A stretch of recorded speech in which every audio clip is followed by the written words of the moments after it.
राधे राधे। हरे कृष्णा दोस्तों, आप सभी को आपकी दोस्त केशवी का दंडवत प्रणाम और बहुत बहुत आभार। दोस्तों, आज की वीडियो में हम श्रीमद् भगवद गीता के 7वें अध्याय के महात्म्य के बारे में जानेंगे। श्री हरि ने कहा, हे देवी, अब मैं तुम्हें 7वें अध्याय का महत्व बतलाता हूँ, जिसके श्रवण से ही पातकों से मुक्ति मिल जाती है।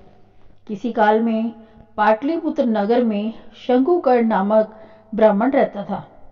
उसने वणिक वृत्ति से पर्याप्त धन अर्जित किया था, लेकिन वह हीन वृत्ति का था। न कभी धर्म कर्म करता था और न ही अतिथि सेवा।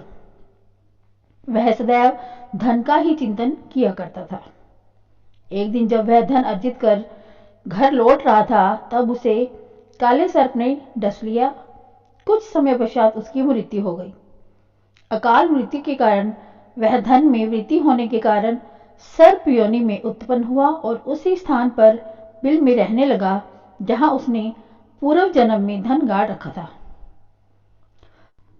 इस प्रकार सर्प योनि भोगते हुए जब अधिक समय व्यतीत हो गया, तब उसने एक दिन अपने पुत्रों को स्वप्न में दर्शन देकर कहा, हे पुत्रों, अमुक स्थान पर मैंने पिछले जन्म में धन गाड़ दिया था।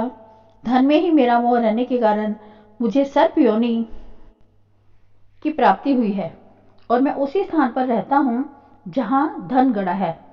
अब तुम लोग वह धन निकालो और मुझे सर्प योनि से मुक्ति दिलवाओ। अपने पिता की दुर्गति को देखकर पुत्रों को अपार पीड़ा हुई। उन्होंने पिता से पूछा, हे पिताश्री, आपकी मुक्ति का उपाय क्या है? कृपया मार्गदर्शन करें।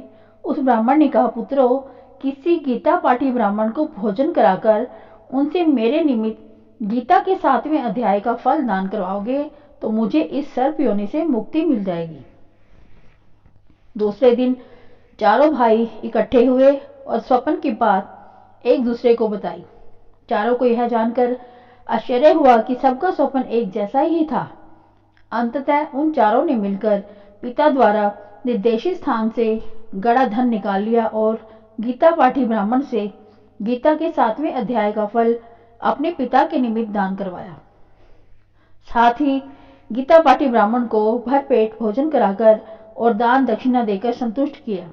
धार्मिक कृत्य भी संपन्न कराए।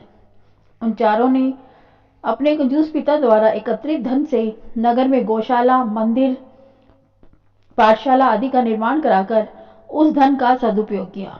भगवान हरि बोले, हे प्रिय, इस प्रकार गीता के 7वें अध्याय के प्रभाववश वह ब्राह्मण सर्प योनि से मुक्त होकर भगवान विष्णु के परम धाम को गया। इस 7वें अध्याय को श्रवण करने मात्र से ही जीवों के घोर पाप कृत्य नष्ट हो जाते हैं। तो दोस्तों, यह था श्रीमद् भगवद गीता के 7वें अध्याय का महात्म्य।